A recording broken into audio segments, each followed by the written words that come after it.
customers in fact, I might even take on a second truck.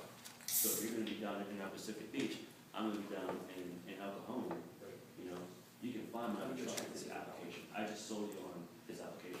So what you're seeing here is, at the point that you get new data, you have a few options. You can throw the baby away, right? Or you can adjust, right? I would encourage you to not just go from one major category idea to another, to another, to another. Like, work it for a little while. Don't stick with it forever, but work it for a little while and just see, right? So you're saying, well, maybe there's some other way, like, we want to connect it with these food trucks, because I do kind of have this issue around food trucks. So we do want to connect people to these trucks somehow, and you're saying maybe the drive is from the truck owner somehow. And maybe it's not that people want to find the truck, but maybe, what else could it be? The truck wants to find the people. Reviews. Truck wants to find the people. What else?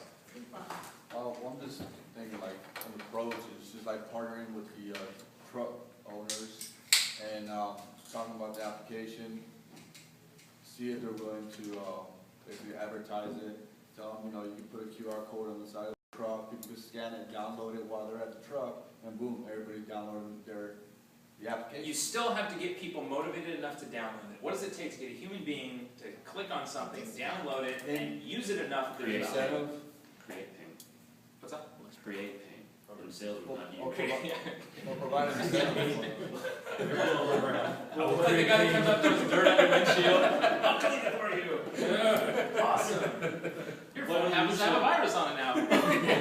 You feel the pain naturally. People, you know, sales not, they tell you sometimes when not, you know, in order to hit somebody or to get them to buy a product, you have to make them realize the pain that they didn't have, or an area of opportunity they might want to tap into that they didn't think about before. Educating people is very expensive. Generally, if you're a startup, you can't do that.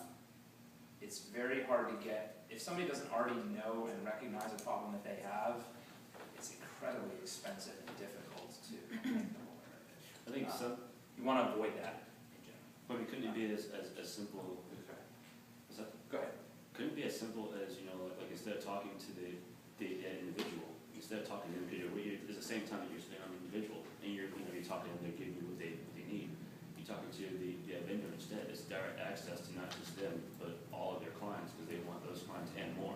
They do, but just because they want to sell to them doesn't mean people want to buy, right? So you got both sides have to be motivated somehow.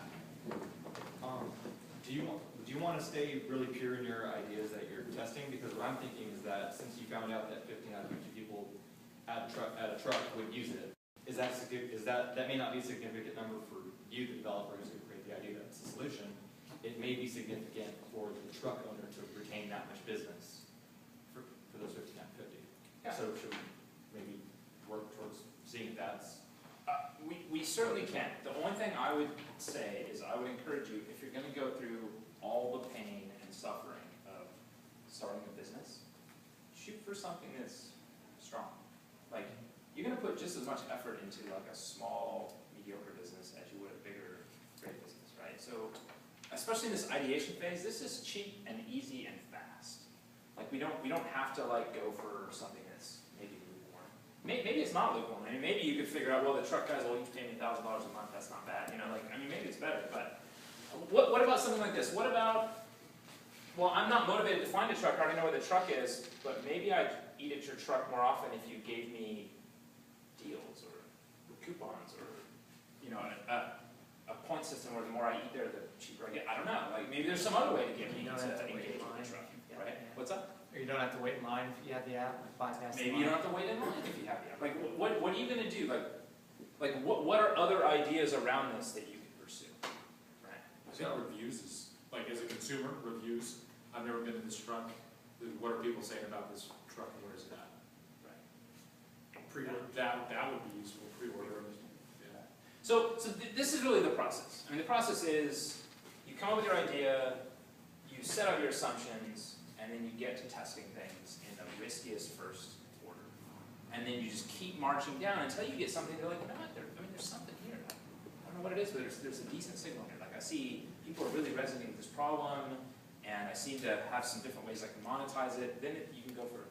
Yeah, one of the things that's kind of hard to see through this process is when you're out there talking to these people, they're going to tell you stuff because you're going to be communicating with them relatively generically.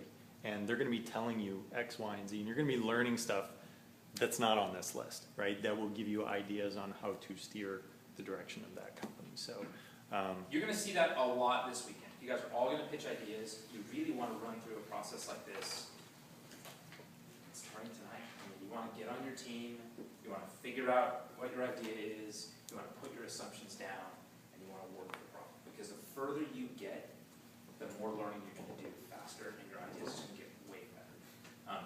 You will see some of the ideas just tremendous night and day difference. And the point is that you can really vet your business very well with very little cost and very little time. You can make paper prototypes for applications. You can just go talk to people and see their behavior. There's one team last time, they're doing a physical device. They actually got people using this fake device and getting real data. It was brilliant, right? But just be creative and get the data. And don't settle for, oh, it's going to be hard and take a long time. Be creative, figure out ways to do it. Lunch. Yeah. Let's break for lunch, and then after lunch, we're going to come back. We're going to break into 2 groups. You guys are going to pick a business idea, and you're going to do this again in a smaller group.